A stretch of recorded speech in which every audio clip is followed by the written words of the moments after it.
Décembre 99. Une découverte bouleversante a été faite par 5 archéologues d'un tombeau à Londres suite à un projet de construction d'un bâtiment agricole.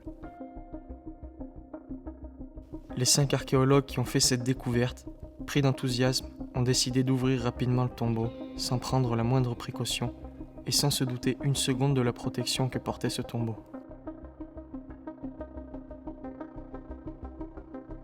Paladéris, c'est le roi qui était présent dans le tombeau.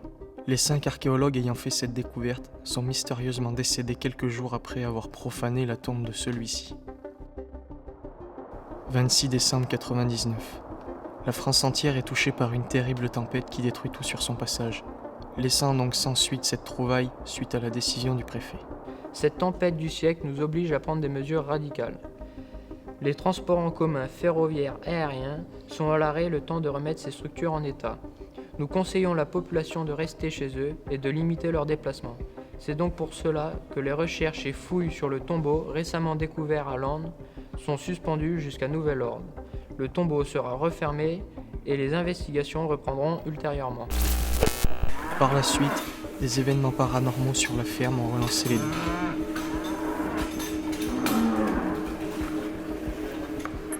Décembre 2023, les investigations sont relancées et avec ce documentaire, nous allons tenter de comprendre qui est ce roi. Qu'est-il arrivé à ces 5 archéologues et qu'en est-il de ces événements paranormaux se déroulant sur le site du lycée de Marmilla et de la ferme? Oh non monsieur, c'est interdit au public là.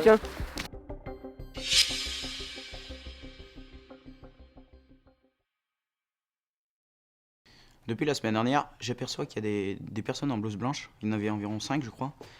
Je pense que c'est des scientifiques. Et ils examinent un trou autour du lycée. Ils parlent à personne, on ne sait pas ce qu'ils se disent. Depuis quelques jours, je m'aperçois qu'il y a de plus en plus de monde autour du trou. Ils nous disent pas ce qu'ils font. Je pense qu'ils nous cachent des choses. Grâce aux scientifiques et aux nombreux témoignages, nous allons tenter d'assembler une à une les pièces de ce puzzle qui reste encore un mystère aujourd'hui. Je reconstitue les tablettes afin de déchiffrer le langage de l'année où ça s'est passé et de déchiffrer l'histoire des personnes qu'on a trouvées dans les sites archéologiques pour enfin les exposer dans des musées afin de montrer aux gens comment se passait l'histoire ancienne. Mon métier, c'est de brosser ces petites vestiges trouvés partout dans les sites de fouilles. On peut passer plusieurs heures à brosser ces os, par exemple. Il faut du temps, il faut qu'ils soient intacts pour qu'après on puisse les analyser au microscope. Une fois que j'ai fini de reconstituer et recoller les tablettes, mon collègue essaie de déchiffrer les écritures anciennes. Il est juste à côté. Il est tout à fait normal que le corps du roi ne soit plus présent dans son caveau, car depuis son ouverture, les bactéries anaérobies, les bactéries protéolytiques et les micro-organismes du sol, même différents facteurs climatiques comme la pluie, l'humidité qui aurait pu s'infiltrer dans le caveau, ont accéléré la décomposition. Mes collègues ont fait différentes analyses de sol et pour trouver des ions responsables de l'acidité. Et ils ont trouvé un pH très élevé, très acide, qui favorise aussi la décomposition. Dernière question, pour le corps, d'accord, mais qu'en est-il du collier en or? Est-ce que vous avez une explication de sa disparition? J'aurais adoré répondre à votre question, mais je suis désolée, j'ai vraiment pas le temps, je m'excuse, je dois partir. Lundi matin, j'ai vu des gendarmes autour du trou. Je leur ai demandé ce qu'ils faisaient, ils m'ont pas répondu. Ça devient inquiétant, puis en plus de ce qui se passe à la ferme, oui, je trouve ça devient vraiment inquiétant.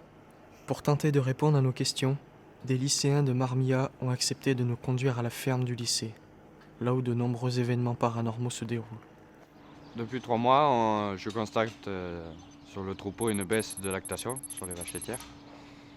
Elles sont même plus nerveuses. Et il y a 15 jours, on a eu un veau qui est né. Il est difforme, il a deux têtes. Et on a constaté aussi un taux de mortalité élevé, des avortements et tout. On a donc fait intervenir le vétérinaire. Il a fait des prélèvements de sang, tout ça. et ils constatent aucune pathologie sur les animaux. Ils suspectent juste une bactérie dans l'alimentation. Nous, ça nous paraît assez bizarre. On penserait plus à des ondes dans le bâtiment, parce que des fois on est à l'intérieur, on sent des grands courants d'air alors qu'à l'extérieur il n'y a pas du tout de vent. Et même des fois quand on est en train de traire, on a les lumières qui clignotent. Ça paraît assez bizarre quand même quand on dit ça.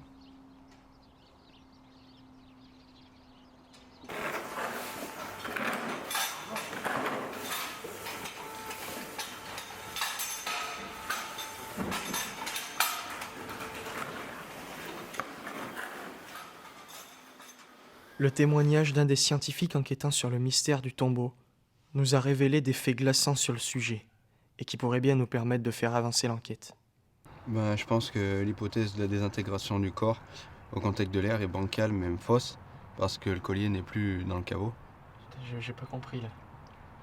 Il y a une partie visible du monde que la science peut expliquer et une autre partie invisible qu'elle ne peut pas expliquer.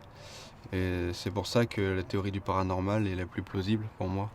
Oui, mais le paranormal, ça n'existe pas, il y a forcément une raison à propos de ça. Si, parce que grâce aux tablettes qu'il y a dans le caveau, ce qui est écrit dessus permet de ressusciter le roi Paléris, qui cherche le corps de sa femme enterré sous la stabulation. Et je pense qu'il est toujours présent autour de nous et qu'il pourrait ressusciter à tout moment.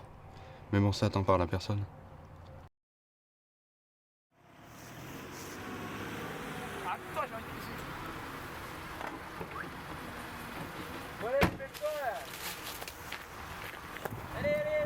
Oh, c'est bon, on n'est pas pressé. Et c'est quoi ça là-bas? Vous allez bien, monsieur? Qu'est-ce qu'il fait ce rigolo là? Eh, tu t'es pris pour Superman avec ta cape rouge? Oh putain! C'est con, c'est louche! Ah! Arrête-moi de courir! C'est affreux!